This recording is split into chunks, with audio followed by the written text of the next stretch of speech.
안녕하세요. 안용성입니다. 3시간에 걸쳐서 요한계시록을 함께 공부해 보고자 합니다. 이 3번의 강의의 목적은 그 요한계시록을 좀 더 친숙하게 만드는 것입니다. 사실은 그렇게 두려워할 필요도 없고 또 알고 보면 그렇게 어려운 책도 아니고 우리가 친숙하게 읽을 수 있고 또 파악할 수 있는 그런 책이다 하는 것을 보여드리는 것이 이 3강의의 목표라고 할 수가 있겠습니다. 요한계시록이 왜 그렇게 어려울까요? 거기에 있는 이유가 있습니다. 먼저 객관적으로 요한계시록이 쉬운 책은 아니지요. 평범한 언어들이 아니라 수많은 상징들이 사용되고요. 또 많은 비유들이 그 안에서 사용되고 있기 때문에 그냥 평범하게 읽어서는 무슨 내용인지 알기 어려운 것이 너무나 당연합니다. 그러나 그렇다고 해서 상징과 비유를 쓰여졌다고 해서 반드시 어려워야 한다는 법은 없는 거거든요. 예를 들어서 아이들은 은어를 사용해서 대화를 하는데 어른들이 옆에서 얘기 들으면 도무지 무슨 얘기를 하는지 하나도 알아들을 수가 없죠. 그래서 굉장히 어려운 얘기를 하는 것 같지만 막상 아이들은 그 은어를 통해서 별거 아닌 그냥 시시껄렁한 이야기들을 주고받는 거잖아요. 그리고 어른들이 볼 땐 도무지 무슨 뜻인지 알 수 없는 얘기를 하는 것 같지만 그 은어의 세계에 익숙한 아이들이 볼 때는 그냥 아주 평범한 이야기를 하고 있는 거란 말입니다. 요한계시록도 마찬가지로 그 상징과 비유들을 잘 이해하고 나면 그렇게 어렵지 않은 내용이구나 하는 것을 알 수 있게 됩니다. 그런데 문제는 이것을 더 어렵게 만드는 요인들이 있다는 겁니다. 그래서 요한계시록을 어렵게 만드는 여러 가지 책을 둘러싸고 있는 껍데기들이 있다고 말할 수가 있겠는데요. 그 첫 번째가 이제 지금 말씀드린 상징과 비유라면 그것을 둘러싸고 이 책을 더 어렵게 만드는 요인이 있습니다. 그 두 번째 껍데기는 그릇된 해석 전통이라고 말할 수가 있습니다. 계시록을 엉뚱하게 이해하는 전통이 굳어져 있다 보니까 사람들의 시각이 거기에 아예 굳어져 있어가지고 올바른 방법으로 보는 것을 오히려 더 이상하게 만들고요. 알 수 있는 내용마저도 알 수 없게 만드는 그런 경향들이 있다는 겁니다. 한국의 경우에는 그 그릇된 해석 전통으로 대표적인 것이 세대주의, 조금 더 정확하게 말하자면 세대주의 전천년설이라고 할 수 있습니다. 이 세대주의 전천년설이 한국교회에 워낙 강하게 고착되어 있어서 이것이 요한계시록 해석을 어렵게 만들고 있기 때문에 이 세대주의라는 것이 무엇이냐, 그리고 이 세대주의의 문제점이 무엇이냐 하는 것을 파악하는 것이 또 중요한 문제라고 말할 수가 있겠습니다. 그래서 이제 이런 첫 번째, 두 번째 껍데기와 함께 이제 이런 것들이 함께 작용한다고 말할 수 있겠습니다만 거기에 이제 우리가 요한계시록에 가지게 되는 이제 막연한 신비감과 두려움이 형성되어서 그것이 이제 그 위에 또 요한계시록을 이해하기 어렵게 만드는 세 번째 이제 껍데기로 작용하고 있다. 이렇게 말할 수가 있겠는데요. 그래서 이번 세 번의 강의의 이 목표는 그 세 개의 껍데기들을 요한계시록을 둘러싸서 필요 없이 그렇게 어려울 필요가 없는데 요한계시록을 어렵게 만들고 낯설게 만들고 멀어지게 만드는 그런 이제 껍데기들을 다 풀어 헤치고 그 요한계시록의 진수에 들어가서 계시록이 무엇을 말하는가 하는 것을 알아보는 것이 이 세 번의 강의의 목표입니다. 그래서 오늘 하게 될 첫 번째 강의의 목표는 첫 번째 껍데기, 가장 껍데기의 겉에 있는 세 번째 껍데기를 걷어내는 작업입니다. 막연한 신비감과 두려움을 걷어내는 작업인데요. 우리가 요한계시록 하면은 대부분 역사의 종말에 미래에 일어날 미지의 세계를 보여주는 어떤 책이다 이렇게 생각하죠. 그리고 성경책에도 제일 끄트머리에 있잖아요. 그러다 보니까 사람들이 저 끄트머리에 이렇게 구석에 밀어놓고 감히 건드리지 못하는 어떤 비밀의 베일에 쌓여져 있는 것 같은 그런 책이 이제 요한계시록인데 요한계시록을 알고 보면 물론 요한계시록에는 역사의 종말에 일어날 일들을 상징적으로 기록한 내용들도 있습니다만 사실은 그거보다 더 많은 내용이 매우 현실적인 내용들을 기록하고 있습니다. 그리고 요한계시록을 기록한 그 요한의 당시의 역사를 기록하고 있습니다. 그것은 무엇이냐면 로마 제국의 멸망을 예고하고 있다는 겁니다.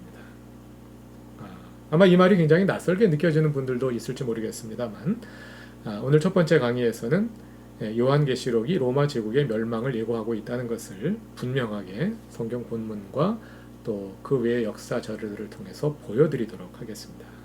이것이 첫 번째 강의이고요.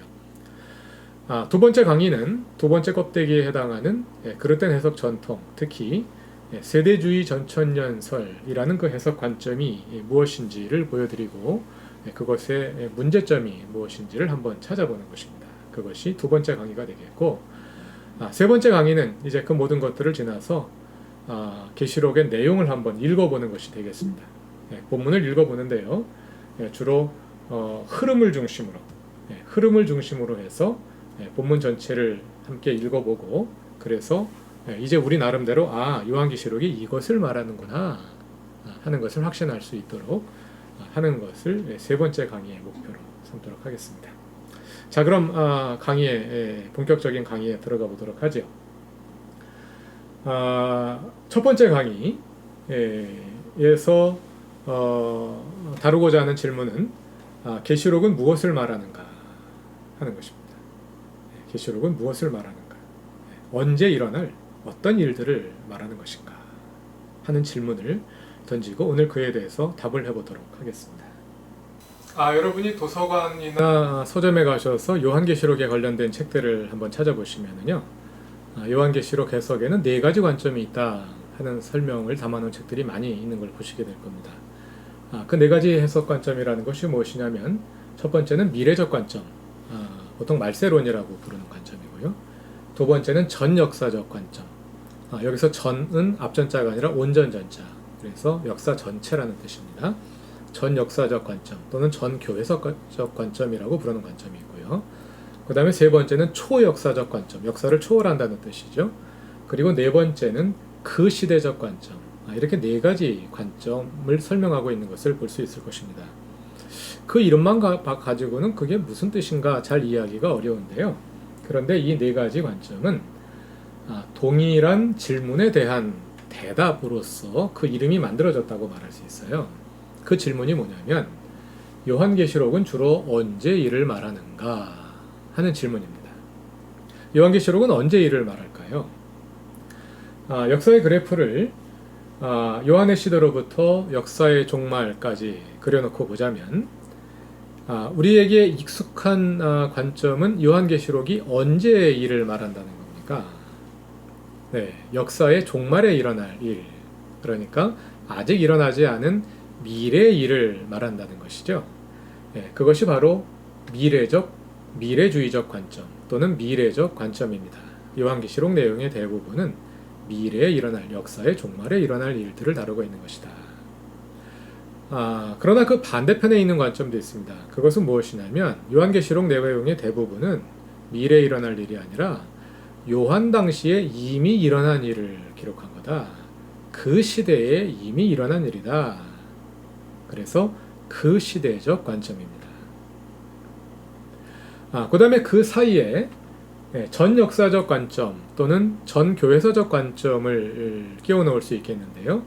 요한계시록은 언제 일어날 일을 기록한 것이냐면, 요한 당시부터 역사의 종말까지, 그러니까 지금으로 말하자면 주후 1세기부터 21세기까지 전 역사에 걸쳐 일어날 사건들을 순차적으로 보여주는 것이다 하는 것이 전역사적 관점입니다.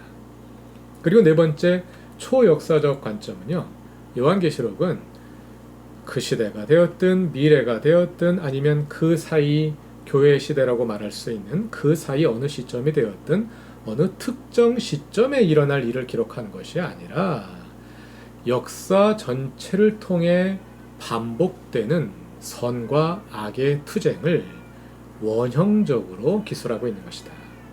그러므로 어느 시점이라고 딱 집어 말할 수는 없지만, 그러나 역사상 어느 시대에도 적용되는 그런 초역사적인 내용들을 원형적으로 담고 있다 하고 보는 것이 초역사적 관점입니다. 다른 말로는 이상주의적 관점이라고 부르기도 합니다. 이렇게 네 관점이 요한계시록 해석에 지금까지 사용되어 왔는데요. 그 가운데 이 가운데에 있는 전역사적 관점, 교회사적 관점은 아마 많은 교우들에게 익숙하실 수 있습니다. 예를 들자면 이런 거죠. 요한계시록 2장과 3장에 보면 소아시아 7교회가 나오죠. 에서, 버두, 사빌라, 그래서 에베소 교회로부터 시작해서 라오디기아 교회까지 7교회가 나오는데 그 가운데 에베소 교회는 초대교회의 모습을 보여주는 것이고 라오디기아 교회는 바로 오늘의 교회의 모습을 보여주는 것이고 그 사이에 있는 교회들이 순차적으로 역사의 순서대로 교회의 모습을 보여주는 거다. 이런 해석 아마 많이 들으셨을 거예요. 그것이 전역사적 해석인데요. 이 전역사적 해석은 성서적 근거가 전혀 없는 해석 방법입니다. 이에 대해서는 세 번의 강의를 통해서 아마 자연스럽게 그 문제가 드러나게 되리라고 생각을 합니다. 그래서 일단은 네 가지 관점 중에서는 제외하고 시작을 하도록 하겠고요. 그럼 세 가지 해석 방법이 남죠. 그 가운데 초역사적 관점. 이 초역사적 관점은 해석학적인 유용성이 아주 뛰어난 그런 방법입니다. 다시 말해서 요한계시록에 있는 내용을 오늘 우리에게 어떻게 적용할 것이냐, 또는 설교자의 입장에서 요한계시록을 어떻게 설교할 것인가 했을 때 이 초역사적 관점이 굉장히 유용합니다. 저도 요한계시록을 설교할 때는 초역사적 관점을 많이 사용합니다.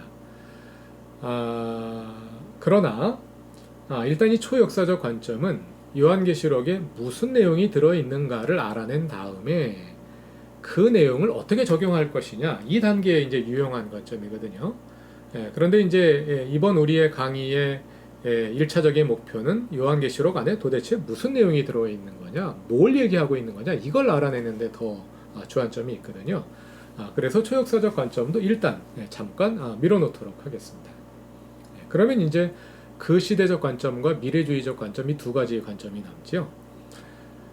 대부분의 요한계시록 해석은 미래주의적 관점과 그 시대적 관점의 조합이라고 말할 수 있습니다.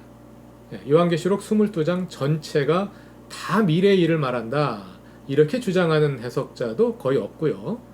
요한계시록 전체가 다 그 시대의 일을 말한다, 이렇게 말하는 해석자도 거의 없습니다. 어느 부분은 그 시대의 일을 말하고 어느 부분은 미래의 일을 말한다, 대부분 이렇게 보는데, 이제 어디까지가 그 시대의 일이고 어디까지가 미래의 일이냐, 어느 부분이 그 시대의 일이고 어느 부분이 미래의 일이냐, 여기서 이제 다른 거죠. 그래서 어떤 식으로 조합하든 요한계시록 해석은 대부분 이 두 가지 관점의 조합으로 이루어진다, 이렇게 우리가 말할 수 있겠습니다. 그 가운데 우리에게 익숙한 것은 미래주의적 관점이죠.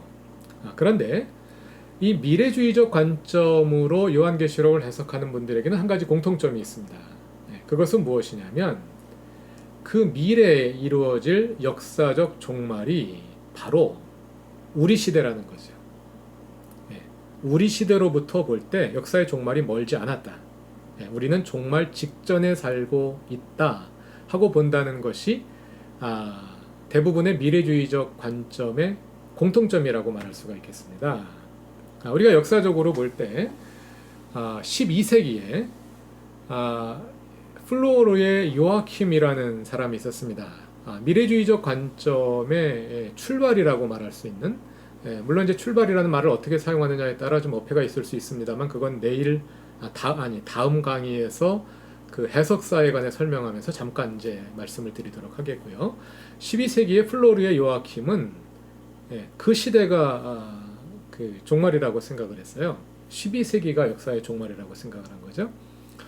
또 종교개혁 이후에 16세기, 17세기에 또 요한계시록 미래주의적 관점의 열풍이 또 한번 일어났었습니다.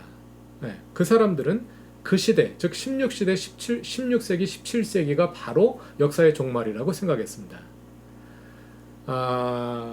또 두 번째 강의에서 다루겠습니다만 세대주의의 창시자라고 말할 수 있는 존 넬슨 다비는 19세기 사람인데요. 그분은 당연히 19세기가 역사의 종말이라고 생각했고요. 또 우리가 지금 이제 성인이 된 많은 분들은 20세기를 거쳐 살아오면서 여러 번의 종말론 파동을 거치지 않았습니까? 예, 그때마다 20세기 그 시점이 역사의 종말이라고 믿었고요. 예, 또 오늘날 미래주의적 관점으로 요한계시록을 해석하는 분들은 21세기가 역사의 종말이라고 생각하겠죠. 예, 그러니까 대부분 미래주의적 관점으로 요한계시록을 해석하는 분들의 공통점은 우리가 살고 있는 이 시대가 곧 역사의 종말 직전이라고 보는 경향이 있다 하는 겁니다. 그런데 과연 이렇게 요한계시록을 읽는 것이 적절한 것이냐, 그리고 성서적인 것이냐 하는 질문을 우리가 던지게 되는 겁니다. 사실 이 미래주의적 관점은 아주 강력한 관점입니다. 왜냐하면요, 성경책에 쓰여진 내용이 2000년 전에 기록된 성경 말씀이 바로 오늘 우리 21세기에 일어날 어떤 사건들을 말하고 있다. 이건 강력한, 충격적인 그런 이제 임팩트를 우리에게 가지게 되죠. 정말 요한계시록의 내용이 21세기에 일어날 일들을 예고하고 있구나 보면서 사건들을 확인하면서 읽는 분들은 얼마나 그 말씀을 읽을 때 가슴이 두근두근하고 또는 기대에 벅차기도 하고 두려워하기도 하고 얼마나 말씀이 가까워지겠습니까? 사실 우리 모두가 이미 요한계시록을 읽으면서 경험했던 바이기도 하고요. 이렇게 강력한 해석학적 관점입니다만 과연 그것이 바람직한 것이냐, 과연 그것이 성서적인 것이냐 하는 질문을 우리가 던져볼 필요가 있습니다. 자, 다 같이 요한계시록 1장 1절 한번 펴보시기 바랍니다. 앞으로 이제 세 번의 강의를 들으실 때는 꼭 성경책을 앞에 놓으시고 성경책을 찾아가면서 들으시길 바랍니다. 요한계시록은요, 누구에게 써보낸 글일까요? 요한계시록의 독자들은 누구일까요? 소아시아의 7교회이지요. 소아시아는 지금의 아시아와는 좀 다르고요. 지금의 터키의 서쪽 지역, 그리스와 마주대하고 있는, 그래서 요즘에 그 시리아 난민들이 오다가 배가 난파하고 난민들 죽고 뭐 그런 이야기들이 많이 일어나고 있는 바로 그 지역이지요. 그 소아시아에 있는 7교회의 성도들을 독자로 해서 기록한 책이 요한계시록이란 말입니다. 그런데 그 요한계시록이 뭐라고 말하냐면 1장 1절에서 이렇게 말하죠. 예수 그리스도의 계시라. 이는 하나님이 그에게 주사 반드시 속히 일어날 일들을 그 종들에게 보이시려고. 요한계시록은 반드시 속히 일어날 일들을 보여주려고 기록한 책인데요. 그 속히 일어난다는 말이 누구의 시점에서 볼 때 속히 일어난다는 말일까요? 요한계시록은 소아시아 7교회를 위해서 쓴 책이니까 소아시아 7교회의 시점에서 볼 때 속히 일어난다는 말이겠죠. 그런데 우리는 이걸 읽을 때 어떻게 했냐면 반드시 속히 일어나. 속히 일어나? 그럼 우리가 21세기 초에 살고 있으니까 21세기 초 또는 중반에 일어날 일이구나. 우리는 이렇게 읽게 된단 말입니다. 1차적으로 소아시아 7교회의 입장에서 읽어야 하는 겁니다. 자, 그리고 3절로 가보시죠. 3절은 또 이렇게 말합니다. 이 예언의 말씀을 읽는 자와 듣는 자와 그 가운데 기록한 것을 지키는 자는 복이 있나니. 왜 요한계시록을 기록했느냐면 읽고 듣고 그 말씀을 지키라고 기록한 겁니다. 지키는 게 뭘 지키겠습니까? 명령을 지키라는 거죠. 권면을 지키라는 거죠. 자, 그런데 생각해 보십시오. 여러분, 2000년 후에 일어날 일을 기록해서 보여주면서 뭘 지키라는 겁니까? 요한계시록은 21세기에 일어날 일들을 기록해놨는데 주후 1세기에 사는 1세기 후반 대부분 요한계시록 기록 연대가 96년경이라고 많은 학자들이 말하는데요. 1세기 후반 96년 소아시아에 사는 사람들이 2000년 후에 21세기에 일어날 일들을 읽으면서 뭘 지키라는 말입니까? 어폐가 있죠. 예. 요한계시록을 기록한 목적은요, 미래의 일을 일어나는 것을 보여주는 게 목적이 아닙니다. 왜 보여주겠습니까? 보여줌으로써 오늘 신앙생활을 똑바로 하도록 만들라고 기록한 거죠. 곧 이런 일들이 일어날 거다. 하나님께서 이 역사에 개입하셔서 악한 자들을 심판하시고 믿는 자들을 구원하실 것이다. 그러니 지금 정신 차리고 신앙생활 똑바로 해라. 이 명령을, 이 권면을 하려고 요한계시록을 기록한 거죠. 그러니까 요한계시록에서 기록한 대로 회개하고 신앙을 지키고 하라는 이런 권면을 지키게 하기 위해서 요한계시록을 기록한 거란 말이에요. 그런데 2000년 후에 일어날 일을 우리 입장에서 보자면 주후 4000년에 일어날 일들을 우리에게 적어 보이면서 뭘 지키라는 거겠어요. 네, 어폐가 있지 않습니까? 네, 그것이 우리가 그동안 요한계시록을 읽어온 방법의 문제이다 하는 겁니다. 요한계시록은 오늘 우리에게도 유효하지만 그보다 앞서서 그 당시 독자들을 위해서 기록한 말씀이라는 거예요. 그래서 요한계시록은 소아시아 7교회에게 1차적인 의미가 있는 책이고요. 왜 1차적인 의미가 있느냐 하면 소아시아 7교회 입장에서 볼 때 속히 일어날, 곧 일어날 일들에 대한 기록이라는 겁니다. 그 곧 일어날 일들이 무엇이냐 하면 그것이 바로 로마 제국의 멸망이라는 겁니다. 이것이 요한계시록의 전부는 아닙니다. 그러나 요한계시록의 상당히 큰 분량을 차지하고 있는 내용이 로마 제국의 멸망을 예고하고 있는 내용이다. 물론 그것이 전부는 아니고요. 그 이후에 이어질 예수님의 재림과 역사의 종말에 대한 내용이 담겨 있어요. 그래서 요한계시록엔 분명히 역사의 종말과 미래에 대한 내용이 담겨 있습니다. 그러나 그것이 전부가 아니고 오히려 그거보다 더 많은 부분이 로마 제국의 멸망을 예고하고 있다 하는 내용을 오늘 강의를 통해서 보여드리도록 하겠습니다. 자, 요한계시록의 구조는요, 화면에 보시는 바와 같습니다. 1장 1절부터 3절까지는 서문이라고 할 수 있고요. 1장 4절부터 본 내용이 시작됩니다. 서문이 뭘까요? 여러분, 서문과 서론의 차이가 뭘까요? 학문적인 책들을 보면은요, 책을 펼치면 맨 앞에 서문이 나오고요.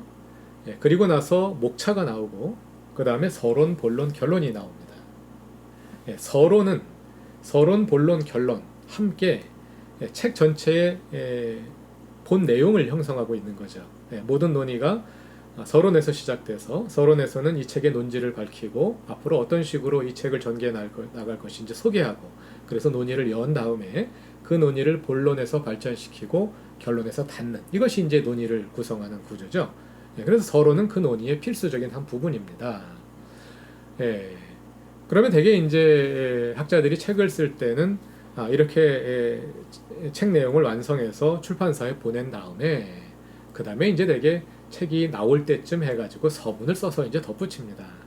이 서문은 이 책 자체에 대해서 소개를 하는 거예요. 그래서 내가 이 주제에 대해서 관심을 이렇게 가지게 된 배경은 뭐 이러한 것이고, 그래서 뭐 관심만 갖고 있었는데 막상 연구를 진행하지 못하다가 예를 들어서 뭐 어떤 기구에서 나에게 연구비를 지원해 줬다든지 아니면 뭐 안식년을 맞이하여서 연구를 하게 되었고, 그래서 결국 책을 완성하고 책을 뭐 집필하게 되었다. 그래서 이 책을 집필하는 과정에서 출판사에 뭐 누구누구가 많은 도움을 줬는데 고맙게 생각하고, 또 저술 과정에서 도움 준 뭐 여러 사람들 이름 언급하고, 마지막으로 뭐 사랑하는 아내에게 이 책을 바칩니다. 뭐 이런 식으로 해가지고 서문이 끝나지 않습니까? 이게 서문이죠. 그러니까 서문은 그 책의 본 논의에 밖에 덧붙여져 있는 거예요. 그 책에 대해서 이야기하는 겁니다. 요한계시록의 서문도 그런 내용입니다. 그러니까 요한계시록의 주 내용은 로마 제국의 멸망과 역사의 종말에 대해서 이야기하는 것이 요한계시록의 본 내용이라면, 서문은 요한계시록에는 책 자체에 대해서 설명하는 거죠. 그래서 1절부터 3절까지가 서문이고 이제 4절부터 본 내용이 시작되는데요. 그 본 내용을 보면 크게 보면 편지의 얼개를 가지고 있습니다. 신약 성경에 서신서들이 많이 있는데요. 모든 서신서들은 공통된 구조를 갖습니다. 그것은 시작은 발신자, 수신자, 인사 이 형식으로 시작을 합니다. 그리고 끝에도 여러 가지 형식이 있습니다만 마지막에는 대부분 축복문으로 끝을 맺습니다. 요한계시록도 같은 형식을 가지고 있어요. 자, 요한계시록 1장 4절을 보시면은요. 요한은 발신자이죠. 아시아에 있는 7 교회에 편지하노니 수신자이죠. 이제도 계시고 전에도 계셨고 장차 오실 이와 그의 보좌 앞에 있는 7 영과 또 충성된 증인으로 죽은 자들 가운데서 먼저 나시고 땅의 임금들의 머리가 되신 예수 그리스도로 말미암아 은혜와 평강이 너희에게 있기를 원하노라. 여기까지가 인사말입니다. 이렇게 인사말로 서두가 끝나는 편지들도 있고 또 경우에 따라서는 그 다음에 이제 그 책에 담겨 있는 중요한 내용을 논지를 그 앞에서 서술해 준다든지 아니면 거기에 어떤 하나님을 찬양하는 내용을 넣는다든지 이런 내용을 조금 서문에 그 편지 서두에 추가하는 경우가 있어요. 요한계시록도 마찬가지입니다. 그래서 5절 후반부부터 8절까지가 그 서두에 추가된 내용입니다. 그래서 1장 4절부터 8절까지가 서두라고 말할 수 있고요. 그리고 요한계시록 맨 끝으로 가보시죠. 맨 끝으로 가서 22장 21절을 보시면 주 예수의 은혜가 모든 자들에게 있을지어다. 아멘. 이런 축복문으로 편지를 요한계시록을 맺는 것을 볼 수가 있습니다. 그래서 요한계시록은 이렇게 편지의 서두와 끝맺음, 편지 양식으로 되어 있어요. 그리고 그 본론에 해당하는 것이 1장 9절부터 22장 20절까지 이 편지 본론에 요한이 본 계시를 담고 있는데요. 그런데 이 계시의 내용은 서사, 즉 이야기로 되어 있습니다. 그래서 간단히 말하자면 요한계시록은 편지의 얼개를 가지고 있는 이야기 장르의 작품이다. 이렇게 말할 수가 있겠어요. 많은 묵시문학들이 있습니다. 신약 성경에는 요한계시록이 있고 구약 성경에는 다니엘서가 있고 그 외에도 여러 가지 외경 묵시문학들이 있는데요. 모든 묵시문학의 공통점은 서사, 이야기체로 기록되어 있다는 것입니다. 우리가 여기에 주목할 필요가 있는데요. 요한계시록은 이야기체로 되어 있기 때문에 이야기를 읽는 방식으로 읽어야 한다 하는 겁니다. 시를 읽을 때는 시를 읽는 방식으로 읽어야 하고 편지를 읽을 때는 편지를 읽는 방식으로 읽어야겠죠. 마찬가지로 이야기를 읽을 때는 이야기를 읽는 방식으로 읽어야 한다 하는 겁니다. 이야기로 읽는다는 게 뭘 말하는 거냐? 줄거리를 찾아가며 읽어야 한다 하는 겁니다. 요한계시록은 이야기체 문학이기 때문에 줄거리가 있어요. 그 줄거리를 잘 찾아가는 것이 중요합니다. 그런데 요한계시록의 난해한 점은 그 줄거리가 뭔지를 파악할 수 없다는 거죠. 요한계시록을 해석하는 사람들마다 이게 줄거리다, 저게 줄거리다, 다 다른 줄거리를 이야기한다는 거예요. 그 줄거리를 찾아가는 것이 중요합니다. 그럼 어떻게 줄거리를 찾아갈 수 있느냐? 요한계시록을 잘 읽어보면요, 마치 길의 이정표와 같은 역할을 하는 것들이 있어요. 그 이정표들을 잘 따라가다 보면 이제 목적 지점에 다다르게 되는데요. 다시 또 문제로 돌아오자면 해석자들마다 이게 이정표다, 저게 이정표다, 이정표라고 말하는 게 다른 거예요. 그러다 보니까 이제 요한계시록이 오리무중에 빠지게 되는데, 그럼에도 불구하고 모든 해석자들이 공통되게 인정하고 있는 것은 무엇이냐면 또 요한계시록에 가장 뚜렷하게 드러나고 있는 그 구조적인 어떤 특징이라 그럴까, 구조적인 지시어라 그럴까, 또는 이정표라고 말할 수 있는 것이 무엇이냐면 7이 반복되는 그런 시리즈가 계속해서 나온다는 거죠. 요한계시록에는 먼저 2장과 3장에 7 교회에 보내는 메시지가 나옵니다. 에서보두 사빌라 7 교회에 보내는 메시지가 나오고요. 또 4장부터 좀 더 정확히 말하자면 6장부터는 7인 책을 봉인한 7개의 봉인을 떼는 이야기가 나옵니다. 그리고 8장부터는 7개의 나팔이 나옵니다. 그리고 또 15장부터는 7개의 대접이 나옵니다. 이런 7개의 시리즈들이 여러 개 나오거든요. 누가 보더라도 부정할 수 없는 선명한 하나의 구조적인 지시어라고 말할까요? 하여간의 그런 특징이라고 말할 수가 있죠. 이것이 요한계시록의 줄거리를 파악하는데 가장 중심이 되는 그런 이제 하나의 뼈대라고 말할 수가 있어요. 그래서 이것을 편의상 칠중주라고 불러보겠습니다. 칠중주. 그래서 요한계시록에는 4개의 칠중주가 있는 거죠. 7메시지, 7메시지, 7나팔, 7메시지, 7인, 7나팔, 7대접. 이렇게 4개의 칠중주가 있습니다. 그런데 이 4개 가운데서도 첫 번째 칠중주라고 할 수 있는 7메시지, 7편지와 나머지 3개의 칠중주는 성격이 상당히 다릅니다. 어떻게 다르냐면요. 가장 먼저 나오는 7교회에 보내는 메시지는 요한이 인자로부터 들은 말씀입니다. 서사 이야기 속에서 말하자면 인자의 긴 대사입니다. 등장인물의 대사에 해당하는 부분이에요. 요한계시록 본문을 보시면은요, 9절부터 이제 본 내용이 시작되는데, 저자인 요한이 밤모섬에 있다가 주의 날에 어떤 환상을 보았어요. 그런데 정확히 말하면 들었습니다. 거기에 보면 누가 나타나느냐 하면 13절에 보니까 인자 같은 이 이렇게 나오네요. 예수님을 가리키는 표현입니다. 다니엘서 7장에 나오는 표현이고 여기에서 이제 인자라는 말이 나왔는데요. 다니엘서 7장에 보면 인자 이렇게 말하지 않고 인자 같은 이라 그럽니다. 그 표현을 그대로 따온 거예요. 예수님을 가리키는 표현이죠. 예수님이 나타나신 겁니다. 그리고 와서 그 예수님의 모습을 설명하는 내용들이 12절부터 쭉 나와요. 우리는 이 내용을 보면서 뭐 7 금촛대가 있고 촛대 사이에 누가 있고 어떤 옷을 입었고 뭐 이게 뭐야 그러고 읽는데 이거 전부 다 거기에 한눈 팔 필요 없어요. 이게 뭐냐면 예수님의 복장을 설명하는 거거든요.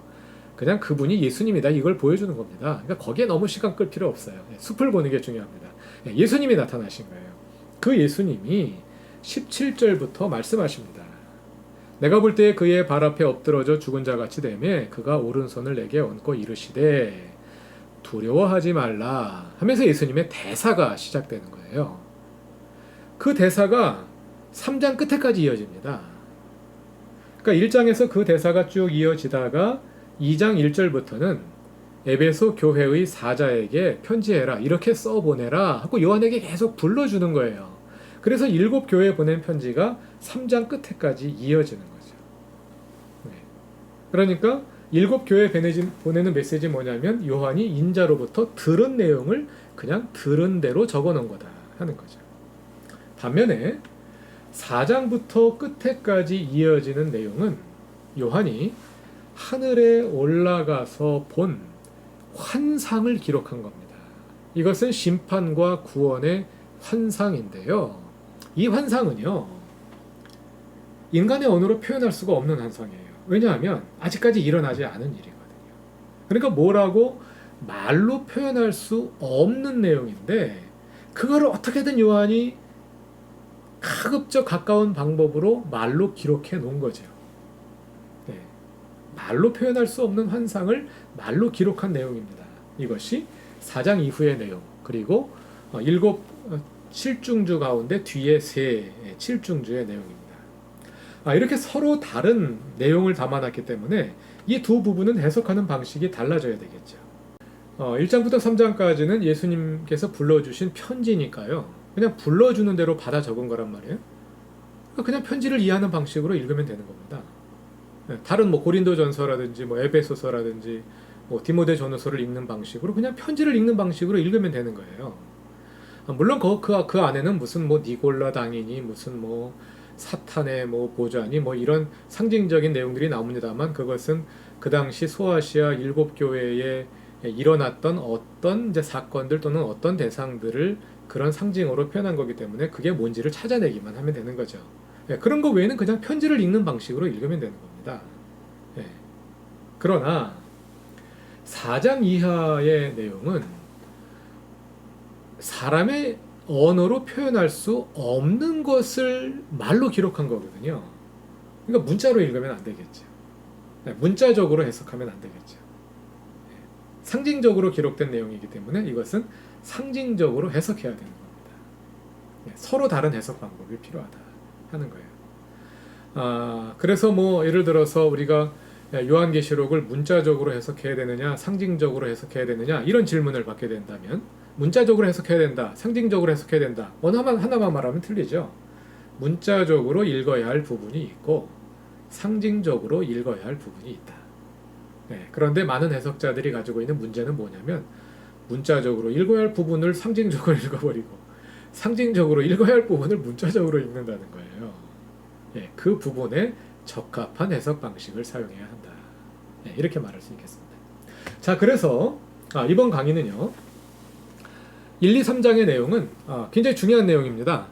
요한계시록을 왜 기록했느냐 하면 듣고 지키라고 기록했잖아요. 뭘 지켜야 되는지 그 내용이 2, 3장에 집중적으로 기록되어 있거든요. 그래서 2, 3장은 굉장히 중요한 내용입니다만 2, 3장은 그냥 읽으시면 돼요.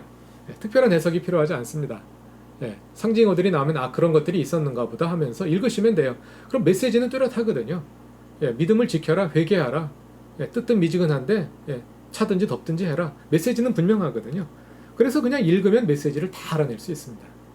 그래서 거기에 대해서는 특별히 설명하지 않고 이번 강의에서는 주로 4장 이후의 그 환상 부분, 이 환상 부분을 우리가 어떻게 이해해야 할 것이냐 여기에 초점을 맞추고 강의를 진행하도록 하겠습니다. 자, 그럼 이제부터 그 환상 부분을 해석함에 있어서 우리가 한 가지 해결해야 할 질문이 있는데 그 질문은 무엇이냐면 계시록의 사건들은 순차적으로 진행되는가 아니면 같은 사건들이 반복 서술되고 있는가 하는 질문입니다. 우리에게 익숙한 세대주의는요. 요한계시록 1장부터 22장 전체를 순차적으로 해석합니다. 그래서 요한계시록 1장은 요한 당시에 일어난 일이고 2장과 3장은 교회사 전체를 통해서 일어난 일이고 4장부터는 종말에 일어날 일이다. 그래서 어느 부분은 7년 대환란 가운데 3년 반이고 그 다음엔 후 3년 반이고 그리고 나서 천년왕국이 있고 그 다음에 종말이 오고 이렇게 1장부터 22장까지 전체가 순차적으로 이야기가 진행된다고 주장합니다. 거기에는 많은 문제가 있습니다.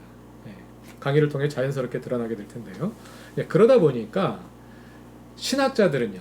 요한계시록을 해석하는 성서학자들은 순차적인 해석, 순차적인 진행으로 보지 않으려는 어떤 경향성 같은 것이 있는 것 같아요. 그래서 많은 해석자들이 요한계시록 안에는 반복이 있다고 봅니다.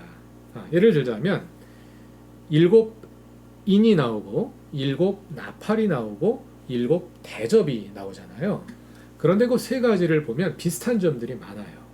예를 들어서 1, 2, 3, 4, 5, 6, 7, 이 7중주 가운데 첫 번째 4개, 1, 2, 3, 4는 되게 묶여 있습니다. 묶여 있는 이런 특징이 있고 여섯 번째는 항상 그 다음에 어떤 사건을 예고하면서 끝나는 이런 공통점이 있고요. 뭐 이런 여러 가지 이제 공통점들이 있다 보니까 7인, 7나팔, 7대접은 똑같은 사실들을 기술하는 것이다.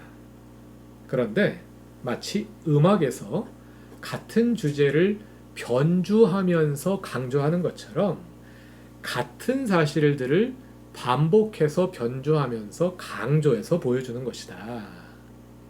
이렇게 반복된다 하고 보는 경향이 있습니다. 제 입장은 그렇지 않다는 겁니다. 제 입장은 요한계시록의 사건들은 순차적으로 진행된다. 왜냐하면 그것이 모든 이야기의 특징이거든요. 모든 이야기에는 중심 줄거리가 있는데 중심 줄거리를 이제 조금 더 유식한 말로 플롯이라고 말하지 않습니까? 플롯은 무엇이냐면 사건과 사건이 인과적으로 연결되는 것을 플롯이라고 말하거든요. 인과적으로 연결되려면 반드시 순서가 있죠. 요한계시록은 이야기, 서사이기 때문에 사건들이 순차적으로 진행이 됩니다. 그런데 세대주의가 말하는 것처럼 1장부터 22장까지 전체가 순차적으로 진행되지는 않습니다. 순차적으로 진행되는 부분이 있고 그 순차적인 진행을 벗어나 있는 부분이 있습니다. 그래서 요한계시록 전체를 4장 이후에 그러니까 1장부터 3장까지는 좀 성격이 다르죠. 이거는 사건을 서술한 것이 아니기 때문에 일단 빼놓고요. 다른 방법을 해석해야 됩니다. 4장부터가 이제 사건이 서술되는데 4장부터의 사건이 22장까지 순차적으로 진행이 되는 부분이 있는가 하면 그 순차적 진행으로부터 빠져 있는 부분이 있어요. 이렇게 두 부분으로 나눌 수 있습니다. 그래서 순차적으로 진행되는 부분이 중심 줄거리라고 말할 수가 있어요. 4장 이하에 순차적으로 진행되는 부분이 있고 그 순차적 진행에서 빠져 있는 부분이 있습니다. 그 빠져 있는 부분이 10장부터 14장까지의 내용입니다. 이 책을 가리켜서 보통 예언의 책이라고 부르는데요. 이 부분에는 어떤 내용이 담겨 있는가 하면 중심 줄거리의 진행을 잠시 중지시켜 놓고 요한의 소명을 재확인하고요.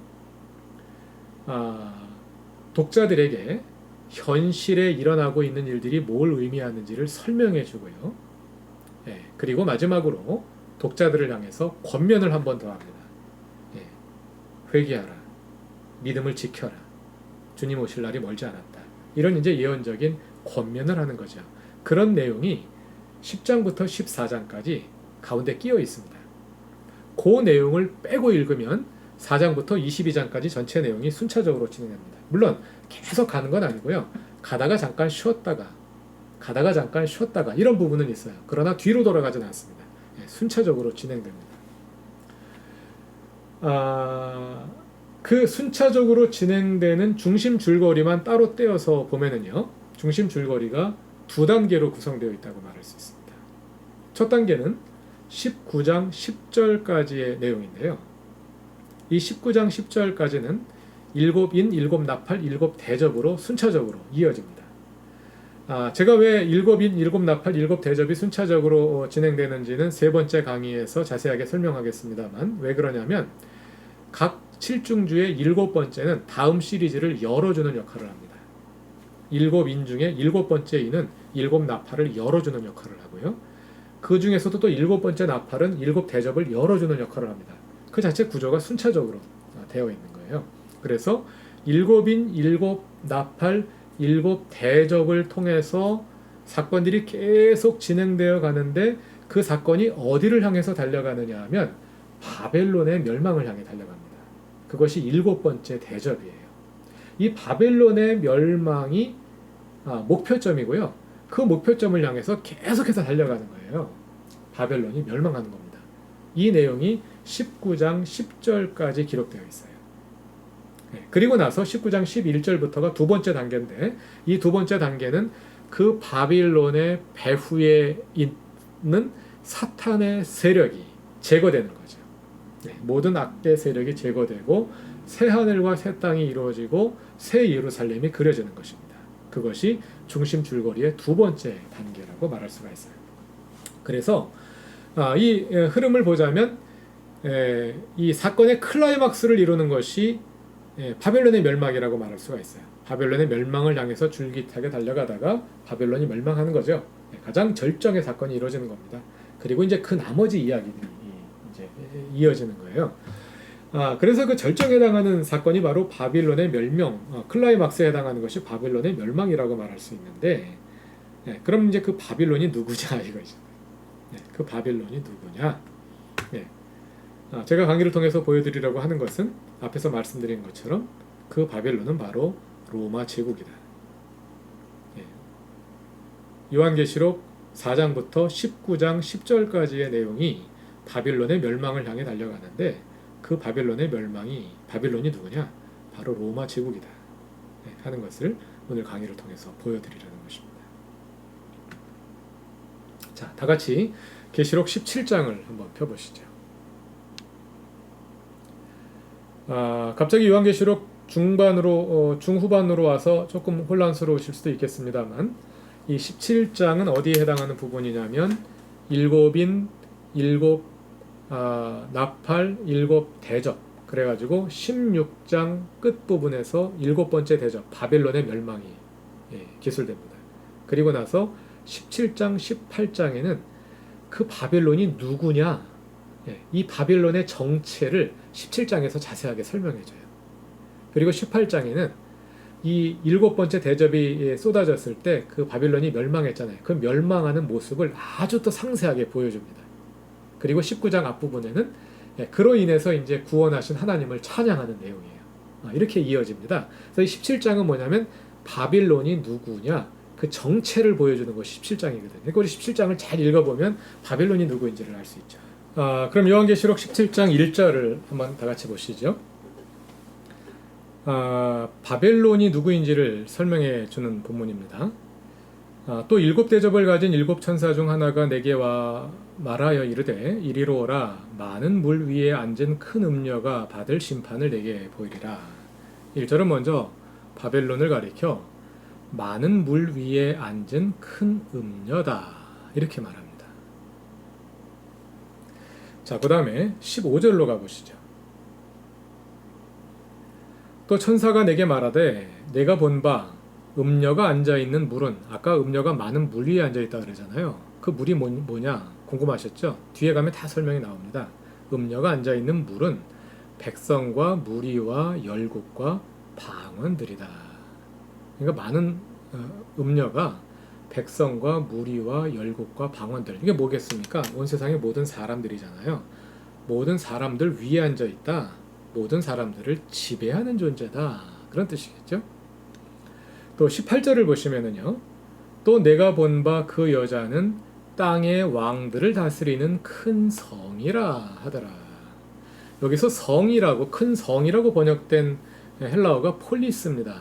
여러분들 아시지만 폴리스는 도시라는 뜻이면서 또 과거 그리스 시대의 도시 국가 아시죠? 그 도시 국가를 가리키는 단어가 폴리스입니다. 그러니까 도시라는 뜻이면서 동시에 나라는 뜻도 가지고 있는 그런 나라예요. 그러니까 땅의 왕들을 다스리는 그 위에 있는 도시, 그 위에 있는 나라예요. 그 나라가 어떤 나라입니까? 그게 바로 제국이죠. 이 세상의 모든 사람들을 다스리는 그 위에 있는 존재, 왕, 제왕, 제국, 그런 존재가 바로 이 바벨론이다 하고 보여주는 거예요. 바벨론은 제국이구나 한 것을 알게 해주는 거죠. 자, 그 다음은 9절을 한번 가보시죠.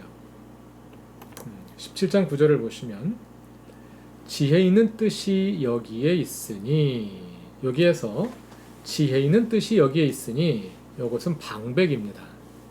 방백. 묵시문학에는 방백이 아주 자주 사용됩니다. 여러분, 방백이 뭔가요? 연극에서 보면 두 등장인물이 대화를 합니다. A와 B가 서로 대화를 하다가 갑자기 A가 다른 등장인물을 향해 말하는 게 아니라 관객을 향해서 이야기를 하죠. 그 장면은 이 등장인물은 못 듣는 거예요. 이 등장인물 B는 A가 말하고 있는 걸 그 순간은 모르는 거예요. A는 관객을 향해서 말하는 거죠. 그러면서 이제 그때 일어나는 사건들을 설명해주고 하는 이런 역할을 하는 것이 이제 방백이지 않습니까? 이게 바로 방백이에요. 그러니까 이게 뭐냐면 요한계시록 17장에서 요한이 계시를 보는데요. 천사가 요한에게 지금 일곱 천사 중 하나가 요한에게 보여주고 있는 거잖아요. 보여주다가 설명을 하다가 갑자기 천사가 요한에게 설명을 하다가 갑자기 청중을 향해, 우리 독자를 향해 고개를 들리고는 지혜 있는 뜻이 여기에 있다 하고 말하는 거예요. 이게 뭐예요? 지혜 있는 사람 잘 들어, 이렇게 힌트를 주는 겁니다. 너희 알고 있는 거야, 잘 들어봐 하고 힌트를 주는 거죠. 그 힌트가 뭐냐면 그 일곱 머리는 여자가 앉은 일곱 산이요, 너희 알지? 일곱 산 위에 여자가 앉아있어 하고 힌트를 주는 거예요. 로마는 일곱 산 위에 세워진 나라입니다. 이태리에 가시면 로마를 관통해서 흐르는 테베르라는 강이 있는데요. 그 강 주변에 7개의 산이 있어요. 큐리날리스, 비미날리스, 에스큘리누스, 카피톨리누스, 팔라티누스, 카일리우스, 아벤티누스라는 7개의 산이 있습니다. 로마는 7개의 산 위에 세워진 나라예요. 예, 그 당시 사람들이 그렇게 인식하고 있었고요. 또 1세기 중엽 이후 작가들의 작품에도 이런 상징적인 표현이 자주 등장한다 그럽니다. 그러니까 로마, 그럼 7산 위에 세워진 나라, 모든 사람들이 알고 있는 거예요. 그런데 천사가 요한에게 설명하다가 갑자기 독자들을 향해서 잘 들어, 지혜 있는 사람 잘 들어. 예, 그 7머리는 여자가 앉은 7산이야. 여자가 7산 위에 앉아 있어. 독자는 아, 로마 제국 말하는구나 하고 딱 알아듣는 거죠. 자, 그 다음에 3절로 가보시죠. 3절로 가면은요, 곧 성령으로 나를 데리고 광야로 가니라. 내가 보니 여자가 붉은빛 짐승을 탔는데 그 짐승의 몸에 하나님을 모독하는 이름들이 가득하고.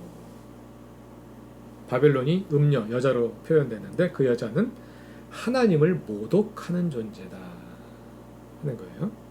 또 4절을 보면 그 여자는 자줏빛과 붉은빛 옷을 입고 금과 보석과 진주로 꾸미고 손에 금잔을 가졌는데 가증한 물건과 그녀의 음행의 더러운 것들이 가득하더라. 음행의 더러운 것들이 가득하더라. 그 다음에 5절을 보면 또 그의 이마에 이름이 기록되었을 때 비밀이라 큰 바벨론이라 땅의 음녀들과 가증한 것들이 옵니다. 그러니까 이 바빌론은 음행으로 특징 지어져서 음녀라고 불리우는 거죠.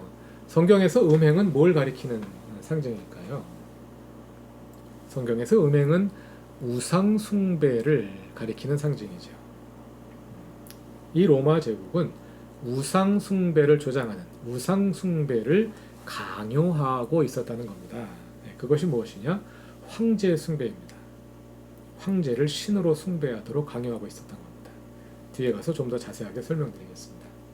그리고 6절을 보면은요, 또 내가 보매 이 여자가 성도들의 피와 예수의 증인들의 피에 취한지라. 뭐겠습니까? 피, 죽임을 상징하죠. 로마 제국이 성도들을 죽였다는 거죠. 많은 성도들이 박해당해서 죽임당했다는 것을 보여주는 그런 구절이라고 말할 수 있겠습니다. 자, 그리고 5절 다시 올라가서 보면은요, 그의 이마에 이름이 기록되었으니 비밀이라. 이름이 비밀이라는 것이 아닙니다. 비밀이라는 또 방백이에요. 그의 이마에 이름이 기록되었어 하고 설명하다가 고개를 또 우리에게 돌리고, 천사가 청중에게 돌리고 비밀이야. 그 얘기 뭐예요? 잘 들어. 이렇게 힌트를 주는 거죠. 그리고 나서 이름이 나오는데 그 이름이 큰 바벨론이라.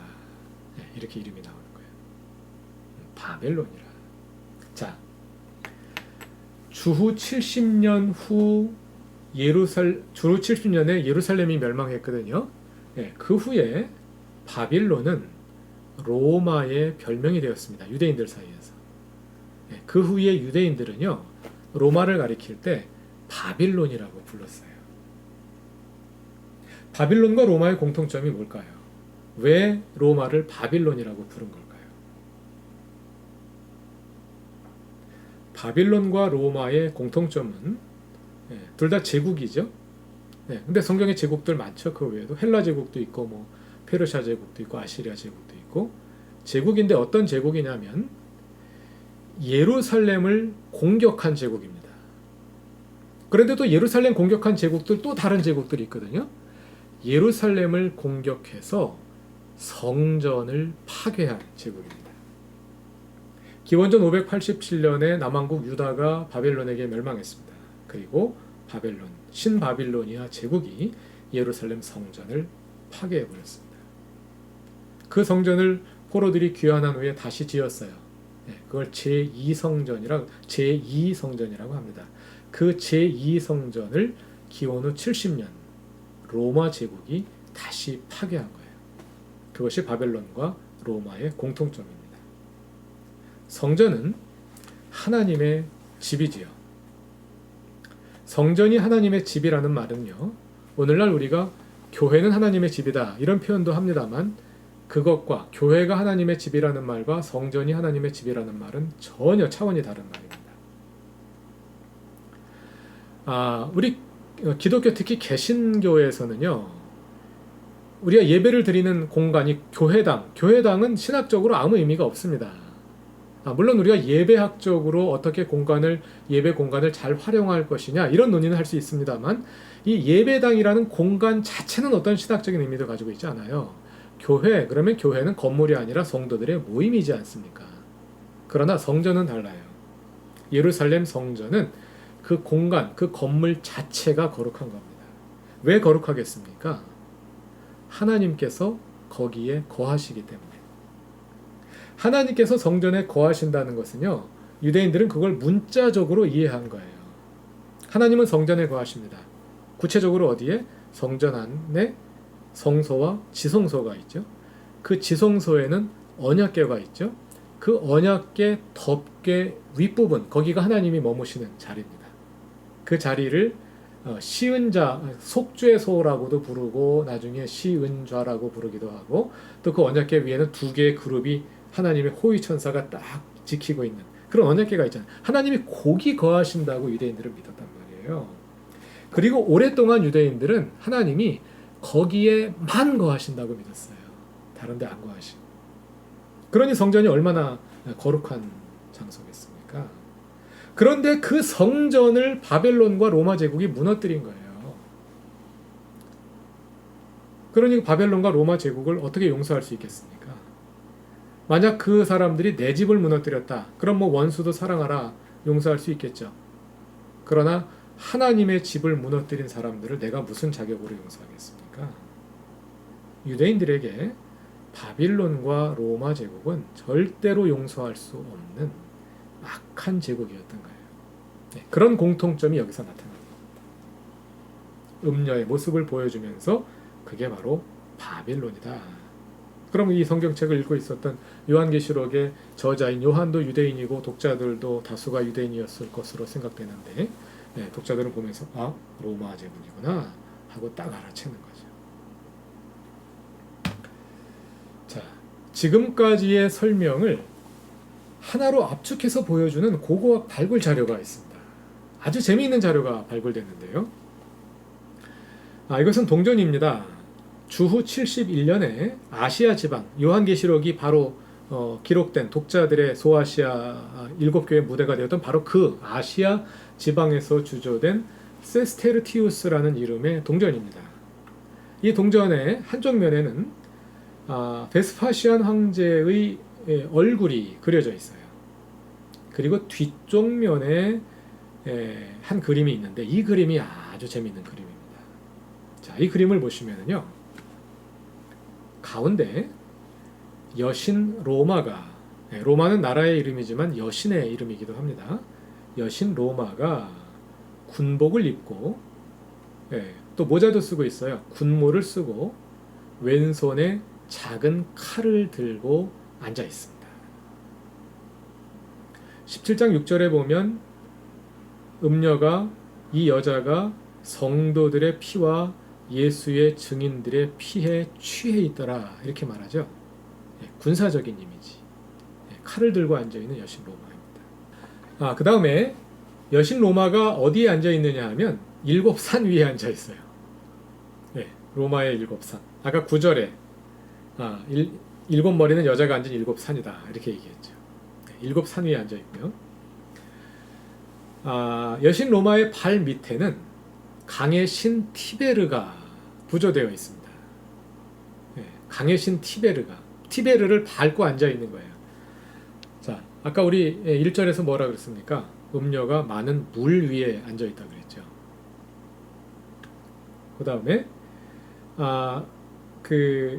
여신 로마가 앉아 있는 그 오른쪽을 보면 로마 건국 신화에 나오는 로물루스와 레무스가 암늑대의 젖을 먹고 있는 모습이 또 부조되어 있습니다.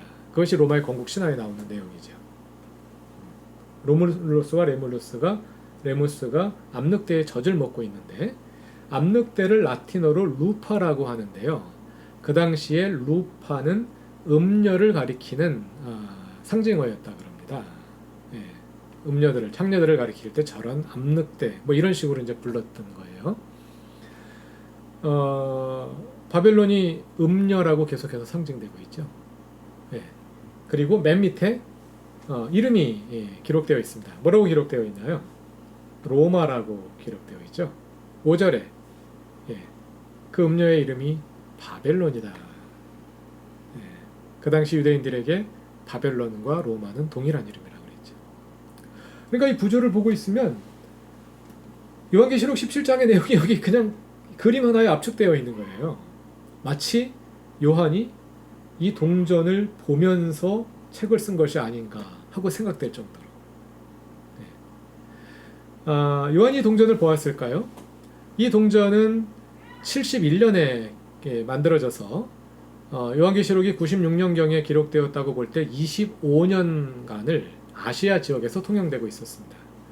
물론 그 당시 동전은 오늘날 동전과 달라서 오늘날은 뭐 동전 찍으면 뭐 기계로 무한대로 찍어낼 수 있으니까 뭐 전국 어디서나 사용되겠지만 그 당시에는 뭐 그렇게 많이 찍어내지 못하니까 아마 사용의 한계는 있었을 겁니다. 그러나 같은 아시아 지역이고 25년이나 사용되었으니까 요한이 이 동전을 보았을 가능성이 많다고 해야 되겠죠. 그리고 뭐 혹시 요한이 이 동전을 보지 못했다고 하더라도 왜 동전에 이런 내용들이 기록되어 있겠습니까? 이 동전에 있는 내용들이 바로 로마란 나라가 어떤 나라인지를 가장 상징적으로 보여주는 그런 요소들이라는 거 아니에요. 그죠? 그런데 그 요소들이 요한계시록 17장에 그대로 집약돼서 나타나고 있다는 거죠. 바벨론은 로마 제국이다 하는 것을 우리로 하여금 수긍할 수 있도록 만들어주는 그런 대목이라고 할 수 있겠습니다. 자, 그럼 그에 이어서 황제 숭배에 대해서 조금 더 설명을 드리도록 하겠습니다. 13장을 한번 펴보시죠. 요한계시록 13장은요, 아까 말씀드린 대로 10장부터 14장까지 삽입부에 들어있는 내용입니다. 그러니까 13장은 종말에 일어날 일을 보여주는 것이 아니라 요한이 처해 있었던 현실을 보여주는 내용입니다. 이 13장을 보면 1절에 바다에서 짐승이 하나 올라옵니다. 그리고 11절을 보시면 땅에서 또 다른 짐승이 올라옵니다. 두 마리의 짐승이 있는데 두 마리의 짐승은 레벨이 달라요. 바다에서 올라온 짐승이 사람들에게 숭배를 강요합니다. 경배하도록 강요해요. 8절, 13장 8절, 12절, 15절, 또 14장 9절, 11절, 16장 2절, 20장 4절에 그 내용들이 계속해서 나옵니다. 짐승에게 경배하도록 강요하는데 13장 11절 이하에 나오는 그 땅에서 올라온 짐승이 그 경배하는 사람들을 그 짐승에게, 바다에서 올라온 짐승에게 경배하도록 강요하는 그 역할을 합니다. 그러니까 바다에서 올라온 짐승이 경배받는 존재고 땅에서 올라온 짐승은 이제 그 꼬봉인 거죠. 그 바다에서 올라온 짐승에게 사람들을 경배하도록 강요하는 역할을 하는 이제 그런 존재인데요. 아마도 황제 숭배를 조장하는 데 관여했던 사람들을 그 땅에서 올라온 짐승으로 비유하고 있는 것이 아니겠느냐, 이제 이렇게 해석이 되는 겁니다. 좀 더 구체적으로 들어가서 그 당시 로마 황제 숭배 현실을 살펴보면요, 로마 제국의 첫 황제인 아우구스투스로부터 시작해서 콘스탄틴까지, 왜 콘스탄틴에서 끊느냐 하면 콘스탄틴부터는 기독교를 공인하게 되기 때문에 이제 황제 숭배가 없어지게 됩니다. 그래서 콘스탄틴까지 끊는데요. 그때까지 60명의 황제 가운데 36명, 그러니까 절반 이상의 황제들에 대한 황제 숭배가 행해졌습니다. 그 가운데서도 요한계시록의 배경이 되는 아시아 지방에 국한해서 보자면요, 기원전 29년 또는 27년에 버가모 지역에 7교회 중에 한 교회가 있는 지역이죠. 버가모 지역에 여신 로마는 나라의 이름이지만 동시에 여신의 이름이기도 합니다. 여신 로마와 아우구스투스에 대한 숭배가 제정되었다고 합니다. 그리고 주후 26년에는 서머나 지역에 티베리우스 황제와 원로원에 대한 숭배가 제정이 되었고요. 또 주후 89년 또는 90년경에는 에베소 지역에 도미티안과 여러 황제들에 대한 숭배가 제정되었다고 합니다. 이 로마의 황제 숭배는 그거보다 먼저 존재했던 그리스의 통치자 숭배를 따른 것이었는데요. 그리스에 비하자면 로마의 황제 숭배는 좀 미온적이었다 이렇게 말할 수가 있다고 합니다. 왜냐하면 로마 사람들은 그 고대의 다른 지역 사람들과 비교해 보자면 상당히 합리적인 사람들이어서 황제들 자신이 자기가 인간인데 이제 자기를 신이라고 숭배하는 것을 아무래도 좀 이렇게 낯뜨겁게 생각하는 그런 경향이 있었던 것이죠. 그래서 주로 그 황제 숭배는 황제가 살아있을 때보다는 죽은 후에 신성을 강조하는 그런 경향들이 강했고, 그래서 종교적 의미보다는 정치적인 의미가 강했다고 볼 수 있는데요. 그러나 종종 아시아 지역에서는 통치 기간에 숭배되는 일들도 있었습니다. 아까 예로 들었던 그 세 번의 사례들은 전부 다 통치 기간에 숭배된 사례들이라고 할 수가 있겠습니다. 그래서 신약학자들 가운데서는 요한계시록을 황제 숭배와 연결시킬 수 없다고 생각하는 분들도 있어요. 왜냐하면 이렇게 미온적인 숭배가 이루어졌는데 그것으로 인해서 그리스도인들에 대한 박해가 이루어지고 요한계시록이 기록되고 이랬다고 생각할 수 있겠느냐 하는 논리이죠. 그 말에도 일리가 있습니다만 그러나 우리가 생각해 보아야 할 것은 황제 자신이 황제 숭배에 대해서 어떻게 생각하느냐 하는 것과 그 당시 그 아래 밑에 있는 사람들이 황제를 또 어떻게 숭배했느냐 하는 것은 별개의 문제일 수 있거든요. 이것은 조금 후에 더 자세히 살펴보기로 합시다. 그 당시 황제 숭배를 관장하는 조직은 코이논이라 불리는 아시아 지방의회였습니다. 여기서 말하는 지방이란 우리나라로 치면은 경상도, 전라도, 충청도 같은 도, 또 미국으로 말하자면 뭐 캘리포니아 주, 뭐 커네티컷 주, 뭐 뉴욕 주 같은 이런 주와 같은 큰 단위입니다. 그 지방 단위의 의회가 황제 숭배를 맡아서 관리하고 있었는데요.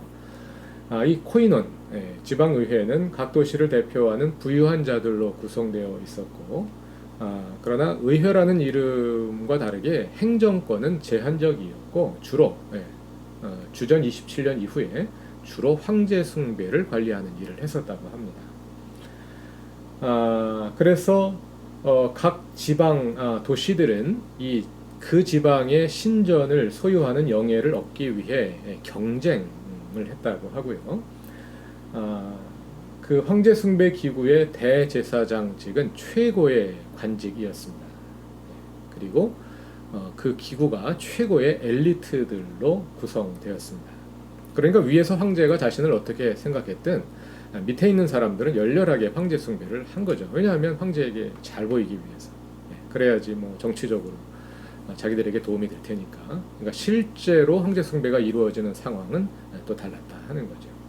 그리고 이런 그 지방의회뿐만 아니라 그 아래 단위의 각 지역 또는 도시들에서도 그 도시들도 나름대로 신전들이 있지 않았겠습니까? 여러 신들을 섬기는 신전들이 있었는데 그 신전들에서도 자체 예산으로 소규모 황제 숭배가 이루어졌다는 것입니다.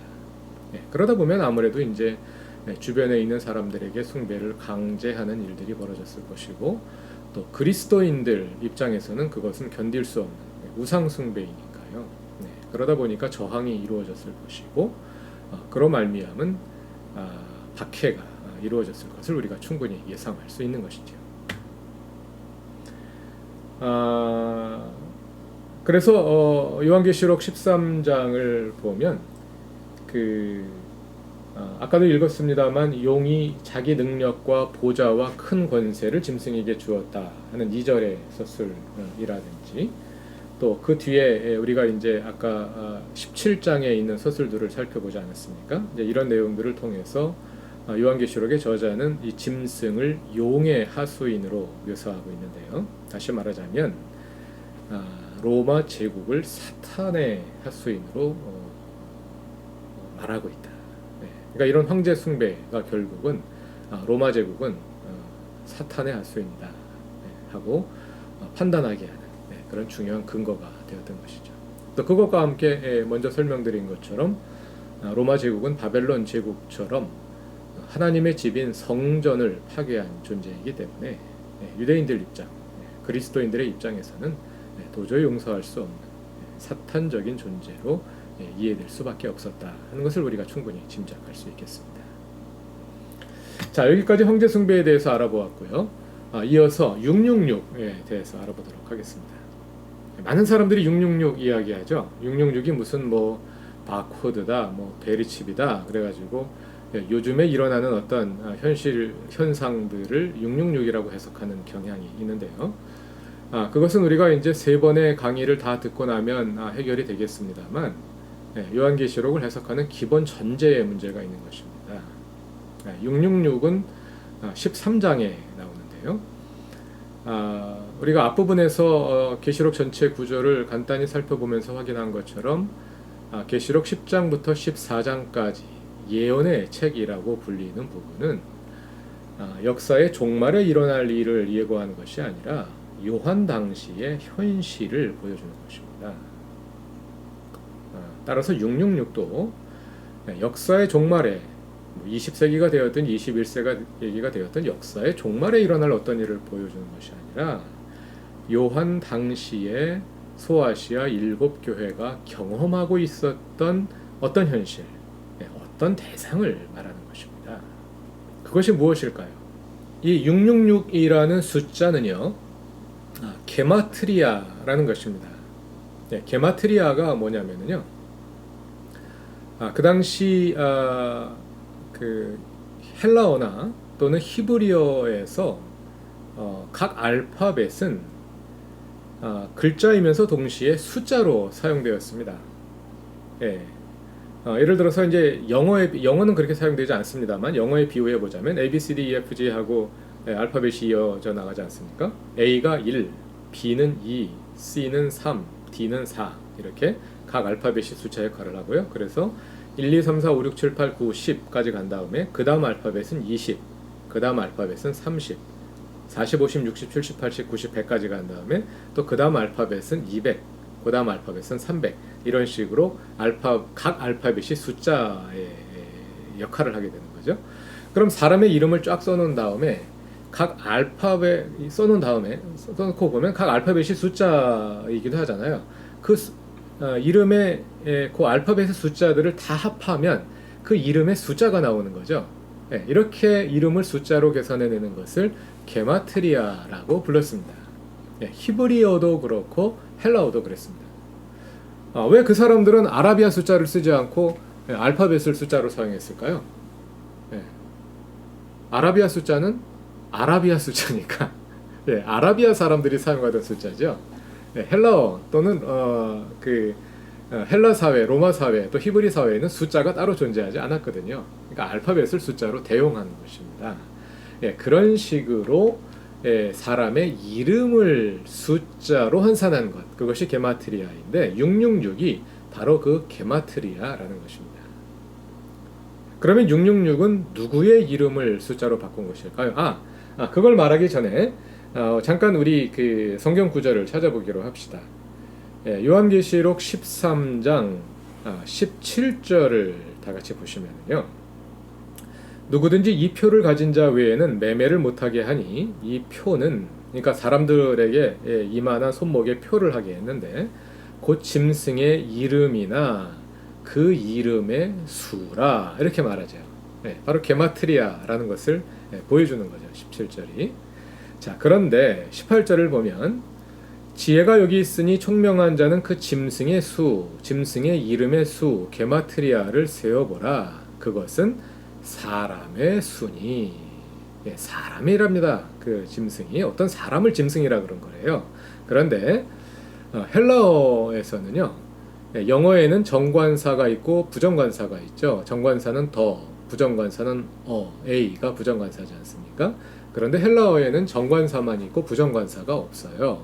그래서 일반 명사가 관사 없이 쓰일 때는 부정관사를 가진 것과 같습니다. 그것이 헬라어의 문법입니다. 그러니까 여기서 그것은 사람의 수니, 이 말은 좀 더 문법적으로 정확하게 번역하자면 그것은 한 사람의 순이 이런 뜻입니다. 그러니까 짐승이 어떤 사람, 한 사람을 가리킨다는 거예요. 그런데 그 사람의 이름의 수가 게마트리아가 666이라는 겁니다. 그럼 도대체 그 666은 누구 이름의 게마트리아일까요? 학자들의 지배적인 견해는 네로 황제라는 것입니다. 네로 황제, 헬라어로 하면 네론 카이사르. 이것은 라틴어의 네론 카이사르를 그대로 헬라어로 음력한 것이고요. 그것을 그대로 히브리어로 음력해서 네론 카이사르라고 쓰면, 스크린을 보시면 맨 아래에 그림 같은 글자가 나오죠. 그게 히브리어입니다. 히브리어는 오른쪽으로부터 왼쪽으로 읽습니다. 그래서 오른쪽에 있는 4개의 알파벳, 4개의 글자가 네론이고 왼쪽에 있는 3개의 글자가 카이사르인데요. 요 7개의 글자에 해당되는 숫자를 다 합하면 666이 나옵니다. 그것을 직접 확인해 보도록 하겠습니다. 자, 스크린에 나오는 것은 히브리어의 알파벳입니다. 알렙, 벳, 김멜, 달렛, 해, 바우, 자인 이런 식으로 1, 2, 3, 4, 5, 6, 7, 8, 9, 10, 그 다음에 20, 30, 40, 50, 60, 70, 80, 90, 100, 200, 300, 400 이렇게 아까 말씀드린 대로 숫자가 이어지는 거죠. 그래서 각 알파벳이 그에 해당하는 숫자를 가지고 있는데 그 위에 맨 위에 쓰여져 있는 네론 카이사르에 해당하는 알파벳을 찾아서 한번 대입해 보시죠. 그러면 666이 되는 것을 확인하실 수 있을 것입니다. 여기서 한 가지 그 50에 해당하는 알파벳이 2가지가 나오는데요. 이 2개의 알파벳은 동일한 것입니다. 오른쪽에 나오는 짧은 글자는 이 알파벳이 단어의 처음이나 중간에 나올 때는 그렇게 짧은 글자를 쓰고 이 알파벳이 단어의 맨 끝에 나올 때는 긴 글자를 씁니다. 그래서 위에 있는 네론이라는 글자를 보시면 맨 앞에 그 다음에 맨 끝에 동일한 눈이라는 우리말의 니은 소리가 나는 글자인데 같은 글자가 쓰이고 있죠. 그래서 같은 50이라는 숫자를 대변합니다. 그래서 합해보면 666이 나옵니다. 동영상을 잠깐 정지하시고 숫자를 확인해 보셔도 괜찮겠습니다. 자, 이렇게 666이라는 숫자는 네론 카이사르, 네로 황제 이름의 게마트리아다 하는 것이 지배적 견해인데, 그런데 여기 한 가지 문제가 있습니다. 그것이 뭐냐면요, 네로 황제는 54년부터 68년까지 통치했고 68년에 죽었거든요. 그런데 네로 황제는 우리가 잘 아는 것처럼 그리스도인을 박해한 사람으로 유명하죠. 로마에 일어난 불을 그리스도인들이 불질렀다고 뒤집어 씌워가지고 죽이고 그러지 않았습니까? 이렇게 그리스도인 박해로 유명한 것은 사실이지만 네로 황제에 대해서는 황제 숭배가 이루어지지 않았어요. 그리고 또 한 가지는 그 당시 사람들은 로마 제국을 가리켜서 바벨론이라고 불렀는데 왜 그랬다고 했지요? 기원 후 70년 로마 제국이 예루살렘 성전을 파괴했기 때문에 그 다음부터 사람들이 로마를 가리켜 바벨론이라고 불렀단 말입니다. 그런데 네로 황제는 68년에 죽었거든요. 그러니까 이게 계시록의 시대보다 앞선 거예요. 그래서 네로 황제를 666이라고 보기는 어렵다 하는 문제가 생기는 거죠. 그런데 또 이게 그렇게 간단하지가 않습니다. 네로 황제의 역사에 대해서 조금 더 자세히 살펴보기로 합시다. 네로는 54년부터 68년까지 14년간 황제로 재위하는 동안 초기 10년 동안은 아주 통치를 잘했다 그럽니다. 그러다가 마지막 64년부터 68년까지 이 4년여간에 이 사람이 이제 헷가닥 해가지고 이상한 짓들을 자꾸 하게 되는 거죠. 그러다 보니까 이게 같이 로마를 통치하는 이 로마 지배계층에도 이 네로 황제가 굉장한 부담거리가 된 겁니다. 그러면서 갈수록 영향력을 잃어가기 시작을 하고요. 그래서 결국은 원로원에 의해서 폐위를 당하기에 이르릅니다. 68년 7월 8일에 원로원이 네로를 폐위시키고 그를 로마 사회의 공적으로 선포합니다. 그리고 바로 다음 날인 7월 9일에 네로는 자살을 하게 됩니다. 그런데 그의 시체와 또 매장을 목격한 사람이 거의 없다 그래요. 그냥 뭐 후다닥 해치워버린 것 같아요. 그러다 보니까 이 죽었다는 증명이 없으니까 거기에 대한 수많은 음모론들이 일어나기 시작을 한 겁니다. 게다가 네로가 로마 제국의 서부에서는 미친놈이라고 멸시를 받은 반면에 동부 지역에서는 상당한 인기를 가지고 있었다고 합니다. 그러니까 동부 사람들이 이거 네로의 죽음을 믿을 수가 없다 하면서 이제 음모론들이 생겨나기 시작을 하는 거예요. 그래서 생겨난 음모론을 두 가지로 정리할 수 있는데, 하나는 네로 리둑스, 그래서 네로의 귀환, 또 하나는 네로 리디비우스, 그래서 네로의 부활. 이런 두 가지 형태의 전설이 형성되는 음모론이 형성됐는데요. 하나는 네로가 파르티아로 도피해 있다, 죽은 게 아니라 파르티아로 도망갔다, 그러다가 다시 파르티아 군대를 이끌고 돌아올 것이다 하는 전설이 만들어졌습니다. 이 파르티아라는 나라는요, 로마 제국 동쪽 끄트머리에 있는 나라인데, 로마가 이 나라를 지배하려고 그렇게 애를 썼는데도 불구하고 이게 넘어오지를 않는 겁니다.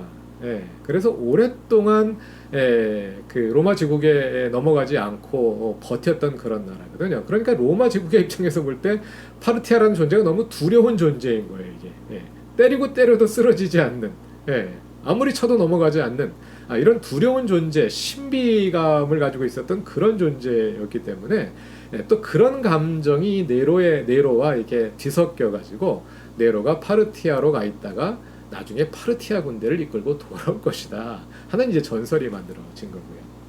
또 한 가지는 죽은 네로가 다시 살아날 것이다 하는 또 전설이 만들어졌습니다. 그래서 여기저기서 죽은 네로가 살아났다, 내가 살아난 네로다 그러면서 사람들이 또 모여들고 하는 그런 일들이, 가짜 네로들이 출현하는 이런 일들이 막 벌어지고 있었다고 합니다. 사회가 뒤숭숭했던 거죠.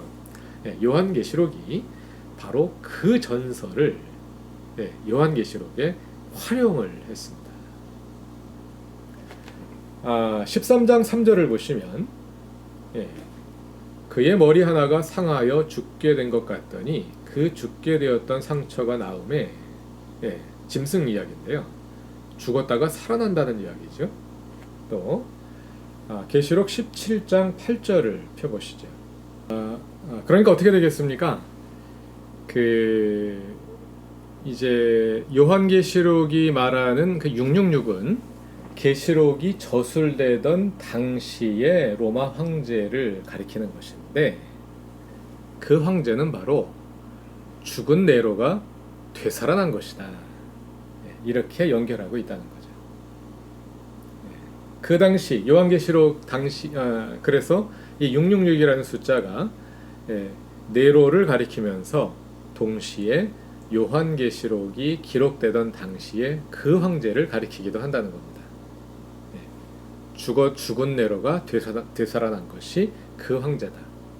그러면 요한계시록 저술 당시의 황제는 누구냐 하면 도미티안입니다. 요한계시록이 대체로 주후 96년 전후에 기록되었다고 보는 것이 지배적 견해인데요. 그 당시 로마 황제가 도미티안입니다. 그리고 도미티안도 황제 숭배를 받았던 그런 황제입니다. 도미티안 당시에 발행되었던 동전 가운데 스크린에 나오는 것처럼요, 파란 글씨로 되어 있는